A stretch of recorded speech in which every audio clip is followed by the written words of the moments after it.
everyone, I'm Captain Logan. And I'm the Geoff. And it's time once again to talk about Harry Potter. Today we're bringing you a discussion on Harry Potter and the Chamber of Secrets. Once again, it's going to be really fun when we get into like 6. Yes. You have to do that. We have been talking about the Harry Potter mutate movies. those genes when we come to it. Okay, great. We recently did a video on the first Harry Potter film. We're going through the movies, and like I said before, bringing on my stepdad, Geoff, because he has read all the books numerous times, knows a lot more about Harry Potter than I do. I'm a bit more of a casual reader and viewer of the series, and we thought it would be fun to do these discussions. T-shirt. Oh, and it's genius. Yeah. All right. Cool. Next time I'm wearing a suit, dude, and then it's gonna blow your mind. Okay. Geoff, Harry Potter and the Chamber of Secrets. I'm gonna ask you what I asked you with the first video, and that is, when you first saw this in the theater, what was your immediate reaction? It did not go down as well as the first movie did for me, but it must be admitted that the second book did not go down as well for me as the first one did as well. So, was it just that like the plot wasn't as engaging, or there were it was this long stretch at the beginning, and this more so in the book than in the movie, it must be admitted, that was just too painful. There's this long stretch at the beginning of the second book which both drives home the point that life at the Dursleys is a life of suffering and misery for Harry, and for us. Combined with the fact that there is a lot of re-exposition in the beginning of the second book for the benefit of anyone who picked that up without having read book 1. And that to read was rather tedious for me. And I'm very glad that they trimmed that down in the movie. I'm not usually glad about trimming things down for the movie, but that's an exceptional case where I was. And it's really short in the movie. I mean, like, we spend less time with them, I think half the time here as we do in the first one, especially because, I mean, in the first one they go to the zoo and they go to the cabin and they have all those different places that they go, and here it's simply some people come over, and in fact even a lot of the time that we spend in the Dursley house is just with exposition with Dobby the house elf. Yeah. So there is in the first movie there is a lot of story that goes on before Harry ever gets to Hogwarts, and in the second book there isn't as much really. But it seems like more, because we feel less like we should need it, I guess. But it's a good movie. And a movie doesn't feel the need to recap all that stuff at the beginning in case you didn't see the first one. Yes, thank heaven. It kind of just assumes that you have, and I understand why they did that. Not that I don't understand why she did that. But not that I'd say the Chamber of Secrets would be impossible to watch without the first one, but I don't know why you'd want to. True. I don't really know why you'd want. I mean, it stands on its own as a story, so you could do that. The first one is what made you want to see the second one, and that's how a multi-installment franchise has got to work. I think, as we talked about with the first movie, as just directorially and visually, it's as good as the first one, with the exception of some CGI renderings I had issue with, because let's face it, we have to have a lot more of those in this movie because of just scenes that were in the book that had to be in the movie. So I mean, we've got pixies, and we've got spiders, and we've got a basilisk at the end, and it requires a lot of computer rendering. They have to be there, and they're there, and nothing looks horrible. It's just there's some bits that kind of take me out because it's not integrated well enough for my taste. Especially the basilisk. I just think it looks kind of silly in places. Yeah, I could never really like the look of the basilisk as a evil monster thing. I think a lot of the difficulty I had with the basilisk is a character design issue, in that the thing is a bloody great snake. It is a snake, except 50 times bigger than a snake. But its eyes are really, really tiny compared to the size of the rest of its head. And when the characters in the book who have seen it describe it, I guess not many of them can describe it having seen them because it kills them. That's a really good point. But in the callback from Moaning Myrtle and others, the people who talk about it describe this set of gigantic yellow eyes. And even Myrtle in the film says, "I just remember a pair of great big yellow eyes." And the basilisk at the end has got such tiny eyes, and it's left me feeling like the designers of the model for the basilisk, having made the eyes so tiny, just never could figure out quite what to do with the rest of its head. And I don't know, that is a DreamWorks CGI creature rather than a Pixar CGI creature. The character design of it is just ugly.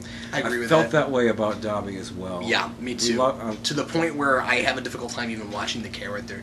But part of it, I don't know, it's the whole package. I don't like the voice, and the thing is, it doesn't help that when I read the book back in high school, I didn't like his character anyway. I didn't, and honestly, I still to this day don't even care for the whole mythos of the slave race in the middle of what we're kind of led to believe in the first one is this pretty benevolent society, and just all of a sudden, oh, and there's a slave race.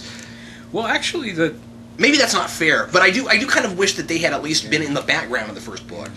And the author goes to lengths to make the point, both in the books and outside them, that the magic world is not anything like a utopia. Fair enough. It's a world where things can happen, things exist, people are able to do things that in real life ordinary people are not able to do or find or discover. But in no way does that imply that they don't have problems or that the people of the magical world are any more free of the vices and the wrong-headedness that characterize natural humanity in the real world. And to be fair, if it was a utopia, it would be a great deal harder to buy Voldemort. Yeah, that Voldemort ever existed. That's part of the problem with Star Trek, with all the evil captains that go off and take over planets. Yeah. and stuff like that. Voldemort's uprising in the Harry Potter arc, but also his uprising in the past setup for this series, depends not just on Voldemort being evil, but in fact quite a few other people being evil as well. Yep. And quite a few more people being sufficiently easily led to be brought into company of the Death Eaters, and enough other people being not evil but dumb enough to play into the hands of the Death Eaters, like Cornelius Fudge. But I'm ahead of myself again. We're not going to talk about him until movie 4 and 5. That's all right. But although he does appear in this movie, played by the delightful Robert Hardy. Would you say at least that it's fair to say that we could have at least gotten mentions of the House Elves in the first, in the first bit of the franchise? I think that would have been nice. Yeah. I don't know exactly how that would have figured in, but it would. I'll give that. It would have been nice to have known about those already. And the opening of the second book and also of the second movie might not have needed to be quite so laborious if had that been built in we somehow. already knew House Elves existed and a little bit at least about what they are. They become, one of the things about the movie series that disappoints me relative to the books is that the books bring up the House Elves, this race of mostly willing slaves who are abused and maltreated and cannot imagine or desire any other life. Not only a metaphor for slavery, but also a metaphor for many a horrible abusive marriage. Oh, good point.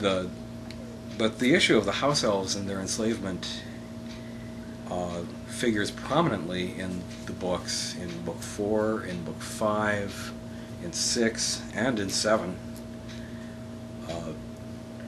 And it becomes a plot point of some importance and an issue that Harry and his friends have to wrestle with. And except for movie number 2 here, that is really mostly ignored in the movie. Yeah, and then it just creeps back up when they can't figure out how to just drop Dobby altogether in 7, so then it just suddenly creeps back up again, and you're like, oh yeah, I forgot about that guy. Yeah. But they don't do enough with him in 7 to make up for what they didn't do with him in 4, 5, and 6 to really reclaim that. Still,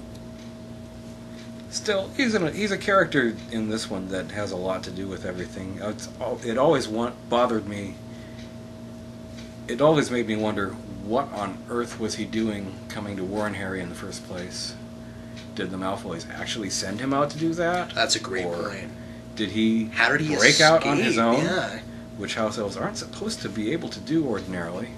But Dobby is not your ordinary house elf. And he kind of makes a big deal at the beginning, like, I'm doing this thing I'm not supposed to. And he even, I mean, the thing is, if he was sent out for some stupid reason by Malfoy, he is going through a lot of trouble to mask the fact that he did that, given the fact that, like, he's, like, constantly punishing himself for doing that. Like, he keeps whacking himself in the head and stuff, so...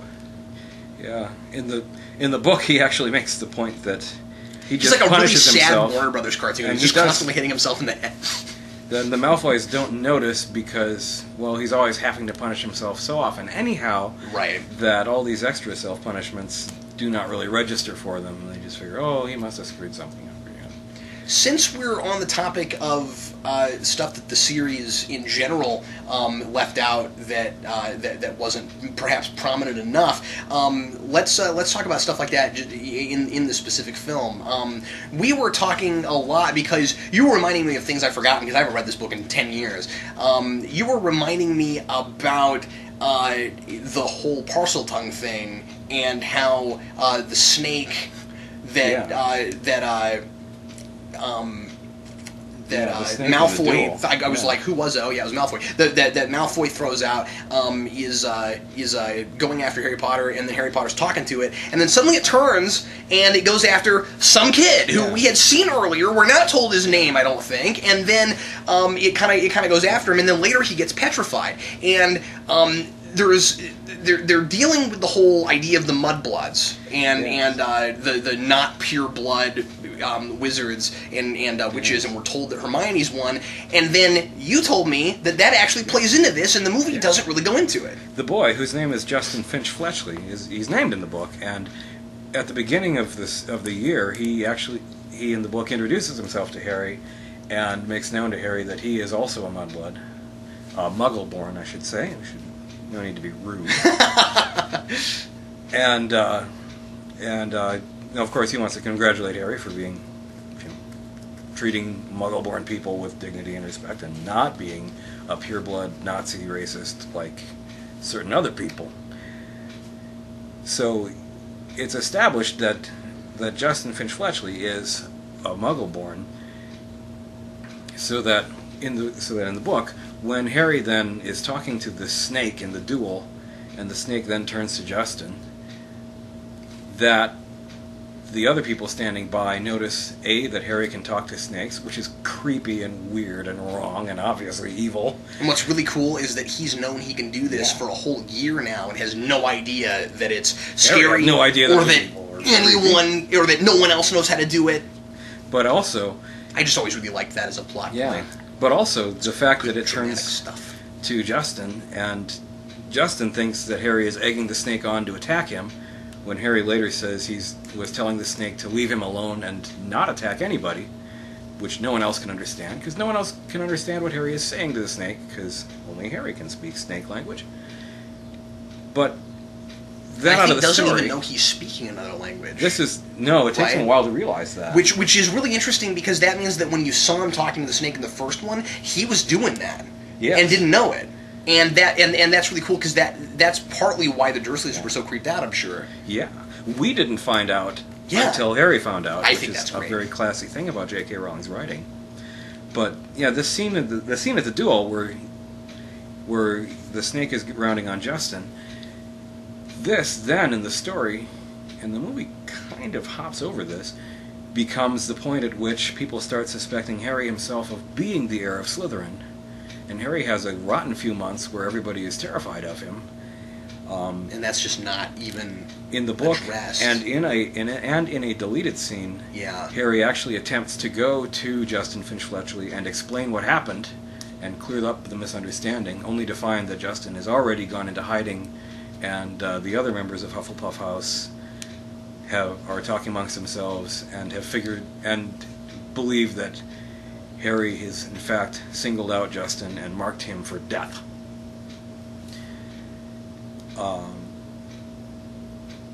There's a lot of trials of Harry Potter, and this was one that, by not telling us this little fact about Justin in the movie, they left movie watchers who hadn't read the book kind of out in the cold, because it does not make sense that people in the movie react to that scene the way they do unless we know why people would think that Harry had a reason for singling out this boy. Mm-hmm.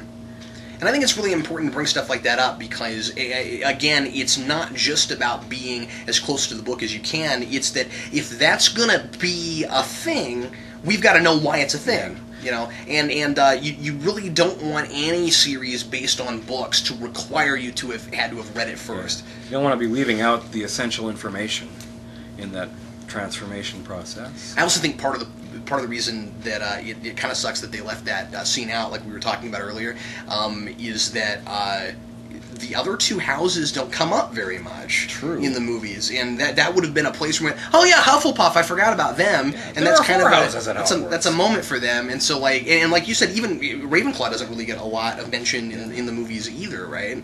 Yeah, and to be fair, they don't get a lot of mention in the books, but they are there, and by the end, they all turn out to be important.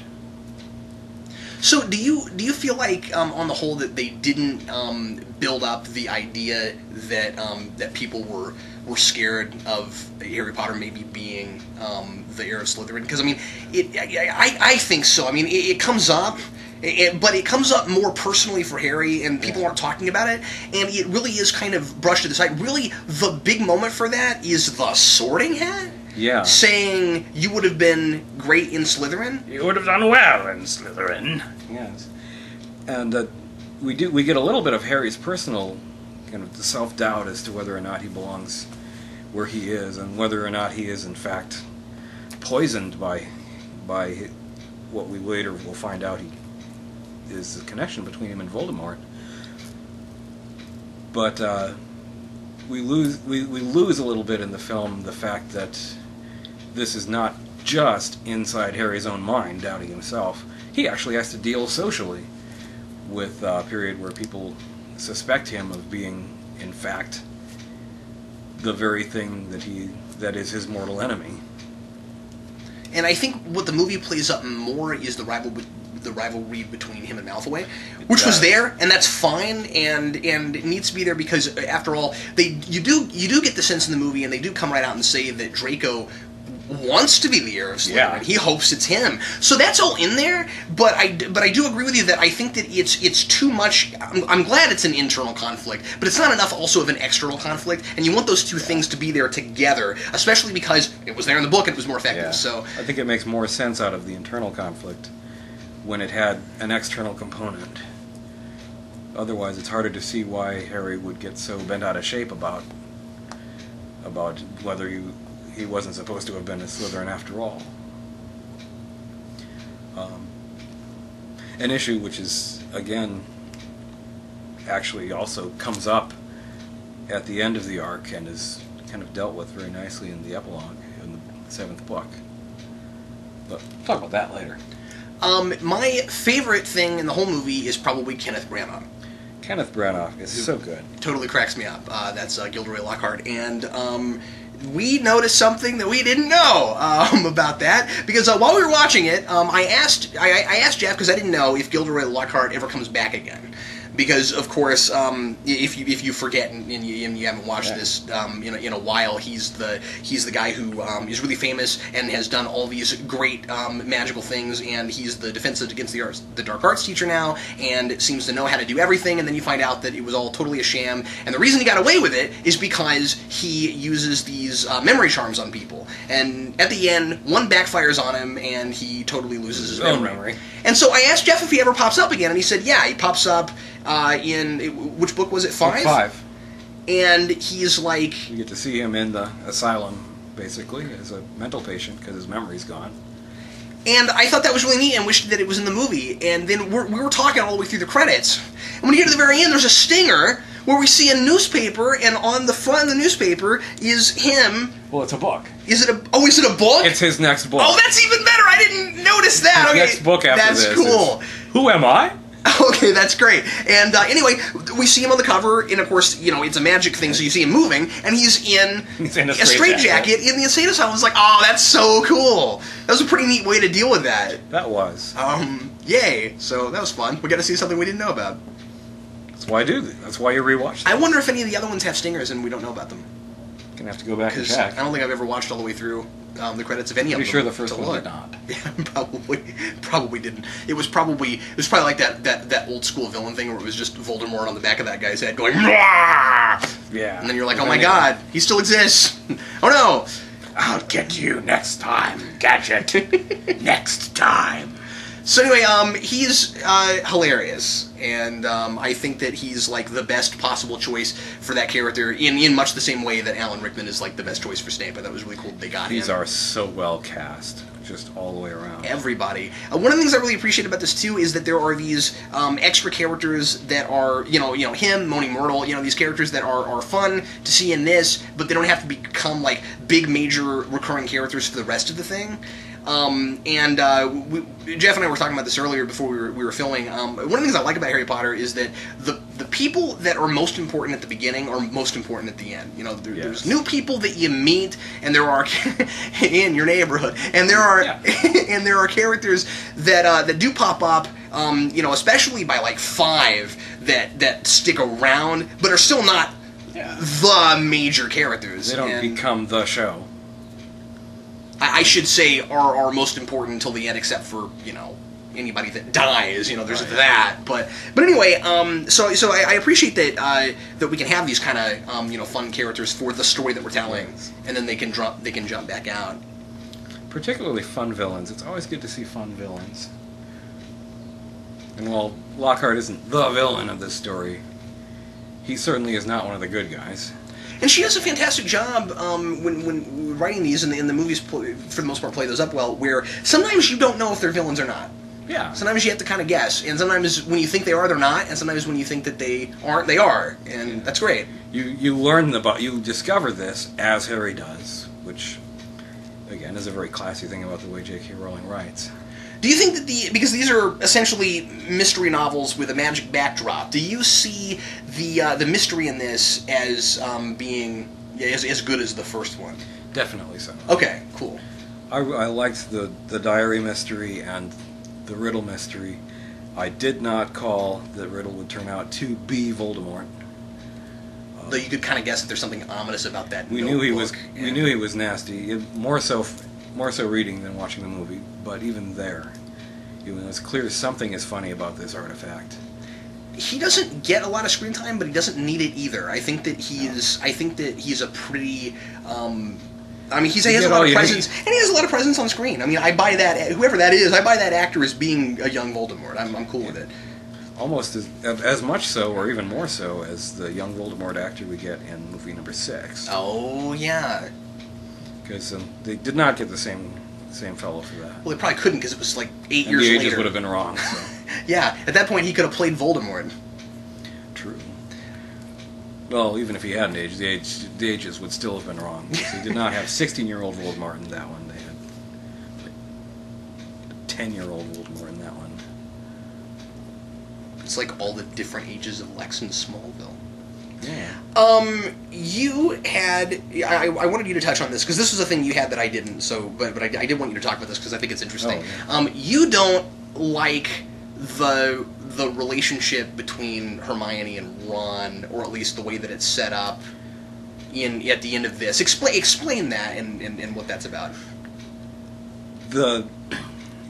And remembering that when this movie came out, we were on book 4 or 5 in print, and up until book 4, there is really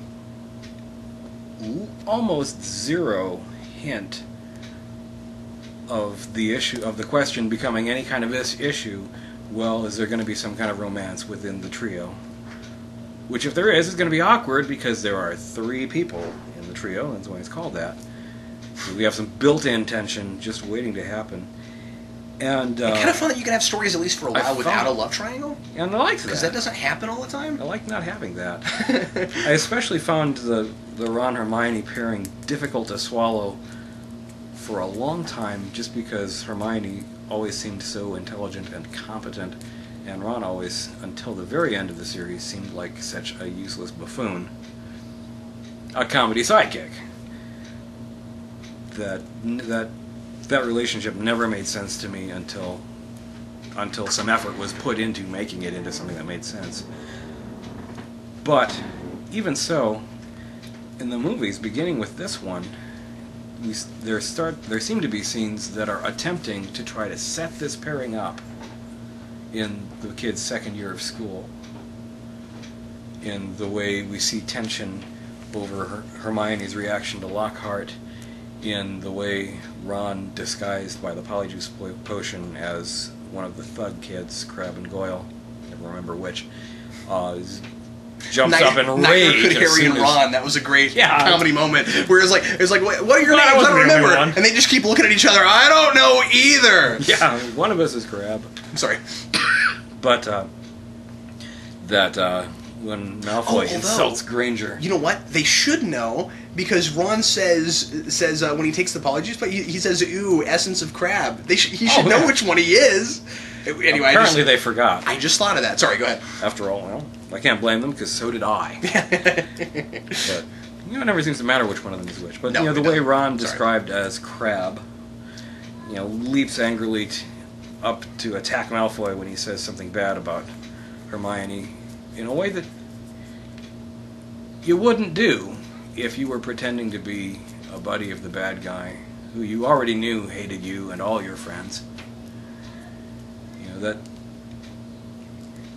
Or the reunion at the end where Hermione comes rushing back from Hospital Wing, rushes into Harry and gives him the great big hug, and then turns to Ron and awkwardly handshakes. Yeah. Because there's, as if there's some kind of emotional substrate on one side of this that there wasn't on the other. And, hey, are you paying attention? It annoyed me that the filmmakers felt the need to grind that onto us, especially that soon and that far before it has anything to do with how the stories unfold, which in episode 4 it actually does, and in year 6 it really, really does. And at those ages it really makes sense for it to. It's fun because in no way whatsoever could you possibly title episode 4 of this series A New Hope. That is true. I was A New Despair. Yes, clearly. When you were Return of the Voldemort. When you were Revenge of the when you were suggesting that they were playing up a possible romance between those two while we were watching, I resisted that idea mostly just because I hadn't thought of that while I was watching it by myself. But I got to concede to you on this, because just based on the ending with the handshake thing, I'm not sure I would have been sure about it so much as just they've been awkward with each other because they don't really know how to act around each other because they're so different, and she's really intellectual and he's really not, and Caesar is stuck up, and I thought maybe it was kind of a social class thing. But I kind of forgot about the fact that there was 2 or 3 things leading up to that, and yeah I'm with you. I really do think that they're doing that. I also have to say that I think that, especially in that Polyjuice section where they're disguised, that they are just kind of dumb the way they handle that, because it really is this. Part of it with Ron is maybe this he's got the hots for Hermione and doesn't realize it or isn't thinking about that, but he's reacting to things. But he's a 12-year-old boy. He does not have the hots for anybody. Part of it too, though, is all right, Geoff. But at 14, yes. At 12, no. Part of it part of it too, though, is I really feel like this just sort of generic, and I don't remember it from the book because it's been so long, but you told me while we were watching that it wasn't there as much, they weren't quite as dumb.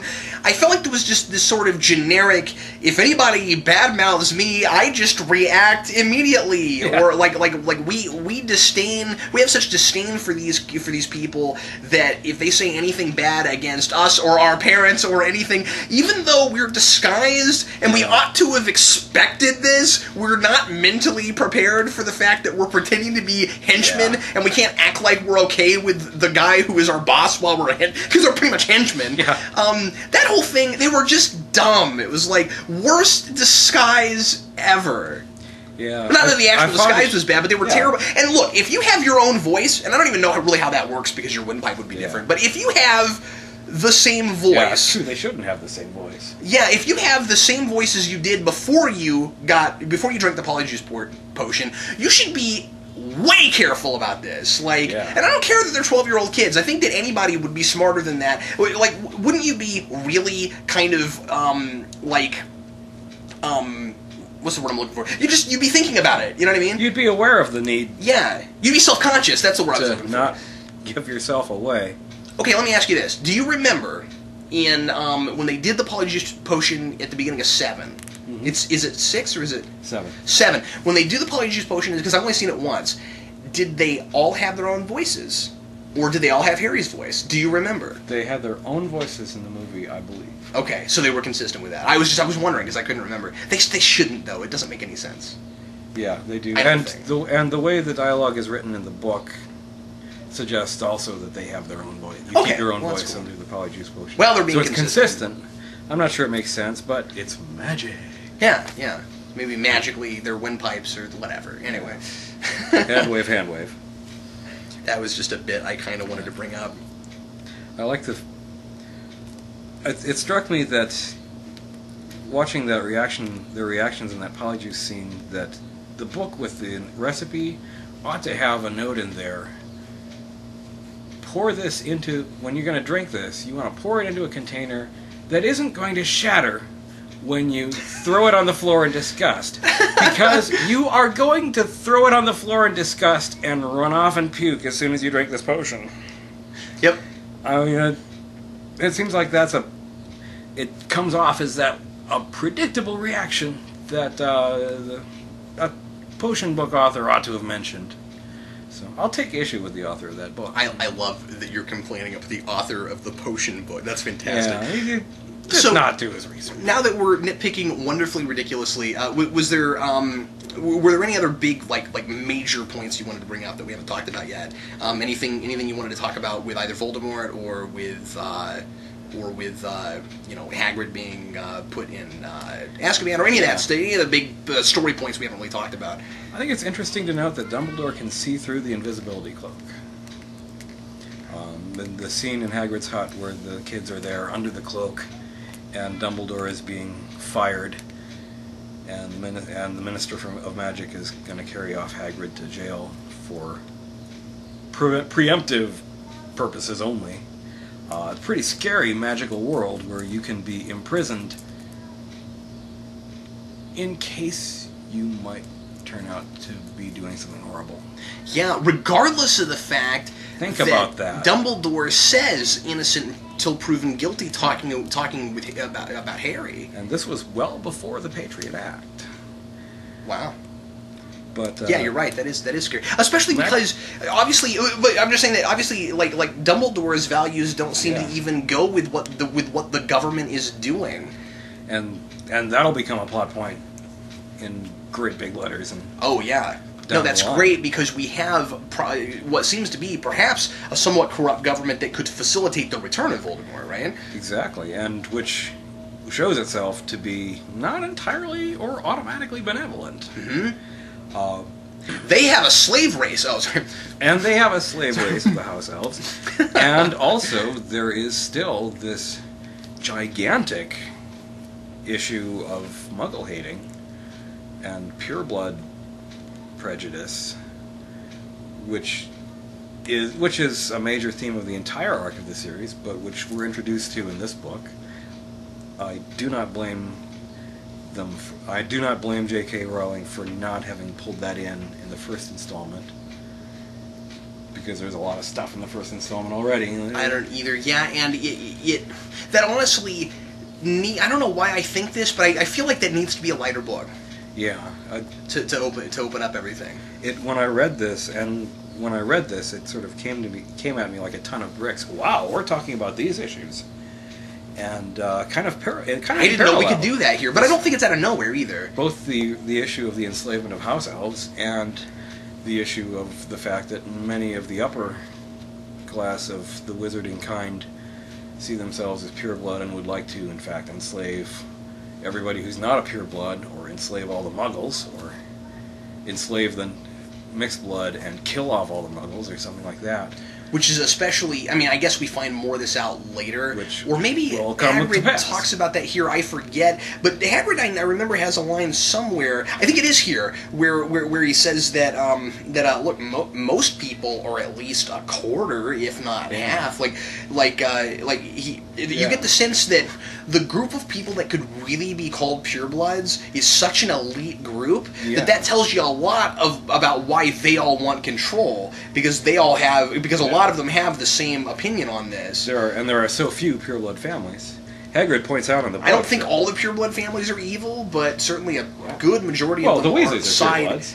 Oh, are they? Okay. They're not evil. But some of them obviously side with Voldemort, and pretty much only purebloods side with Voldemort, right? Or am I wrong about that? Well, or do we even know? It seems like a lot of the pureblood families end up siding with Voldemort, or with people who end up siding with Voldemort, because he appeals very well to snobbery, and if there's a potential for snobbery is going to happen. Which is especially interesting because of his parentage, but I guess we'll get to all that later on. But there are mixed blood families who also come into Voldemort's orbit. Okay. Such as Severus Snape.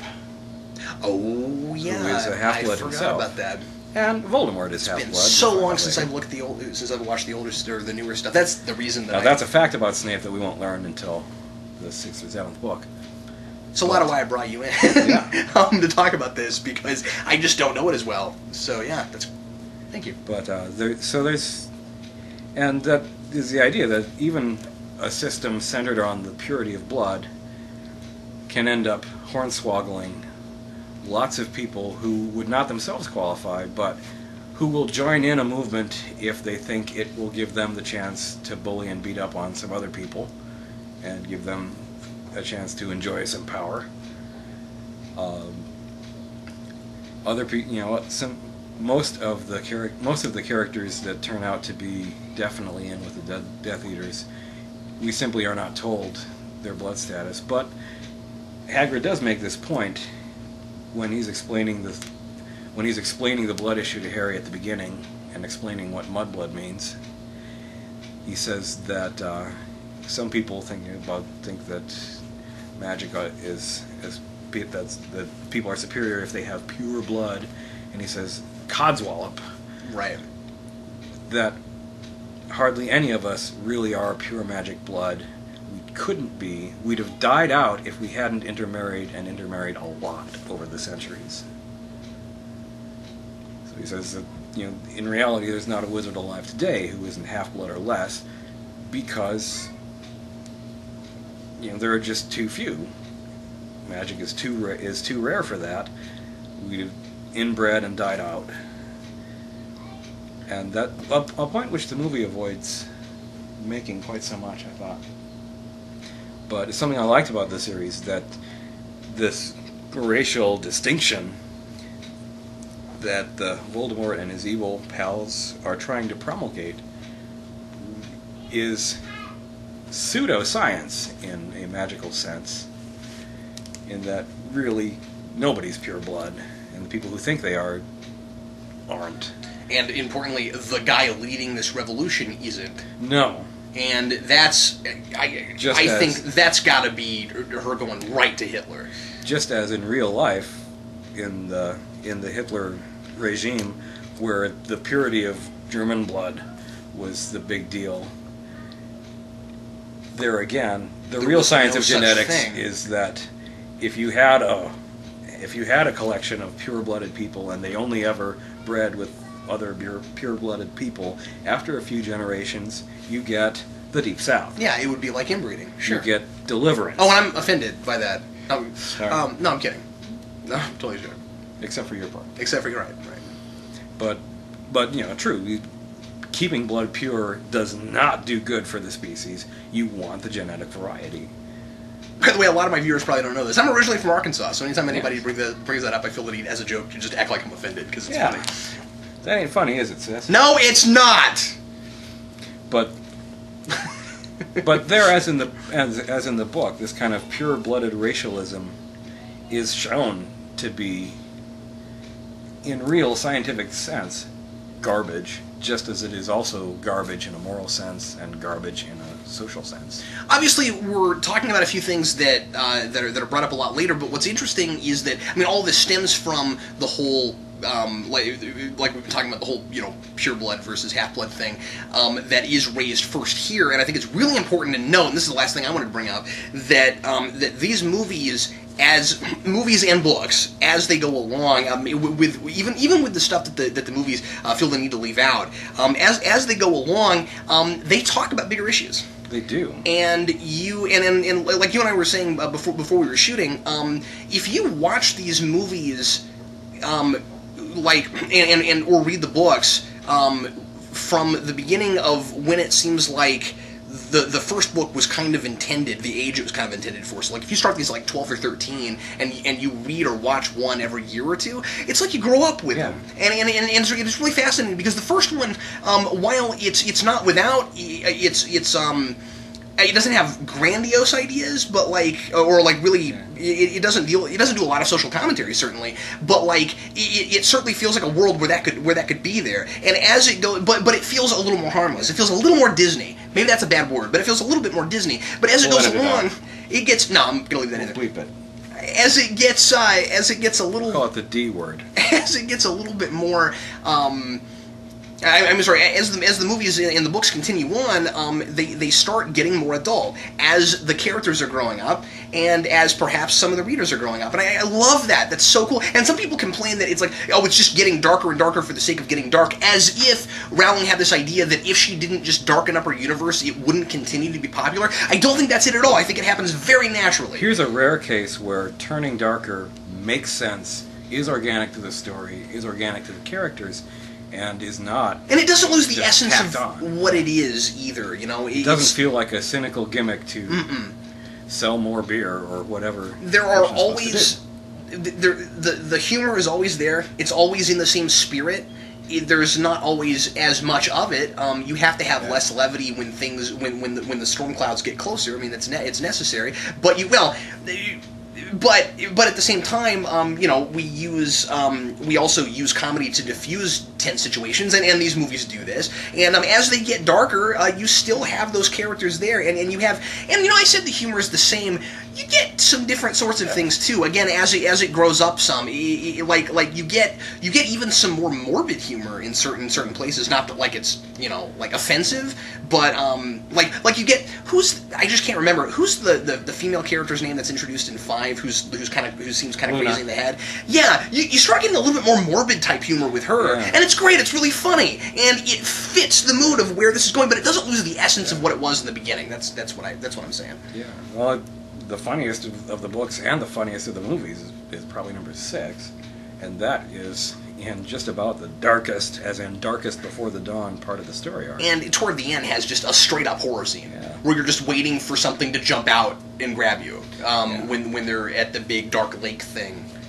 Yeah, so there's... I've obviously seen that movie one time and don't remember much about what happens in it, but I rember that. We'll be watching it soon. We will, indeed. But that's something Rowling does that I appreciate very greatly, is not be limited by genre in that sense. She is not tied to, this is a comedy, this is a drama, this is for little kids, this is for children, this is for adults, this is for adults, this is for women, this is for... It's not restricted by genre or by a demographic target the way some of the more overtly commercial franchises of the last few years are. And it's commercial. I mean, let's not pretend like it's not that, but certainly more sophisticated commercial. But I mean, like, you know, the commercialness of it is why you lose things that either you felt like you really wanted to see translated to screen that weren't, or things that you just actually lose significant plot points when they're taken out. That happens, and that's because it's commercial. Because let's face it, if we weren't worried about that, these wouldn't be movies; they'd be miniseries, every single one of them. If that. And yeah, I mean, like if we weren't you know, making commercial stuff, we wouldn't be worried about, well, we can't expect parents to bring their kids and sit in a theater for 3 hours.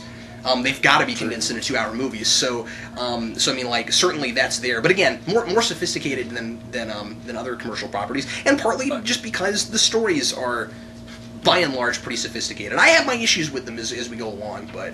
Well, we accept the fact that a movie has got to make money because it costs an awful lot of money to make a movie. Yeah, it has to be a business, or it's. But ridiculous what's gratifying is to see. What's gratifying is to see storytelling done in such a way that the mammon side of the equation, while present and while a fact of life, is not the driving force, is not making the artistic decisions, is not what decides what's allowed to happen. Absolutely. And yeah, absolutely. Even the ones I don't care for as much as the others are telling a story, and that seems to be its most important. Even 3. What would turn one. Even 3 is trying to tell a story. You know, whereas an inferior movie series, which is not more commercial perhaps, and yet is more nakedly driven by commercialism rather than by story or by logic or by a moral message or by anything at all falling into the purview of art, that just slaps you in the face with, yeah, we stuck this in to make more money. Not that I'm thinking of anything in particular. No, glitter. No, I am. What? You know, and that's a distinction worth making, I think, because it's so easy to get, especially if you're within 12 inches of Hollywood, to, you know, buy into the sort of, yes, business is everything, and money and sales and stuff, and that's what we're all about, isn't it? No. Stories are not all about sales. Well, the problem is if you make everything just about that, after a while people will lose interest and then you won't have sales. You have to do both. But that's the beauty of it, is that as a business model, films, we're not even talking about Harry Potter now, but as a business model, films must by and large tell good stories or people will lose interest in them. That's going to happen. Every time they go so far, they begin to fail, and we hope that it will continue to be the case that when they begin to fail, someone will notice, hey, maybe it's because we stopped paying attention to our art and our craft and paid too much attention to what is material and ultimately extraneous. Well, I think that's a great note to end on. It's also a great word to end on. It is, yes. Well done. Extraneous. I think you should try in our remaining videos to end on a bigger and more intellectual sounding word than extraneous. Just each one, try to see if you top yourself. Yeah. See if we can grow with you along through this video series. You know, we can grow up with you as you become more sophisticated. So will we. Exactly.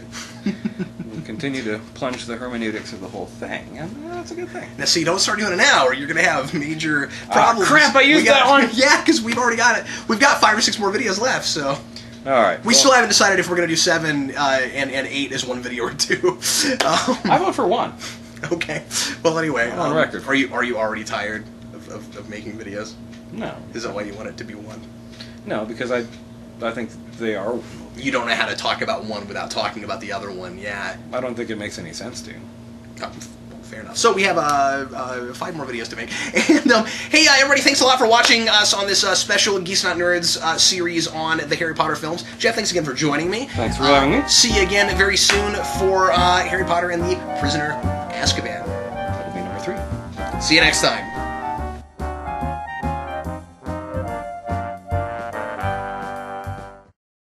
Condensation was welcome? What does that mean? The opening the at the Dursley sequence is greatly condensed from as it was in the book. Oh, okay. Well, the problem is that there are a number of different meanings of the word condensation, and I was just trying to remember a part where liquid evaporating had anything to do with anything. Anyway. There's this water dripping off the bottom of the movie, And I found that great. welcome. Amazing that that's listed out of only 10 things. Yeah.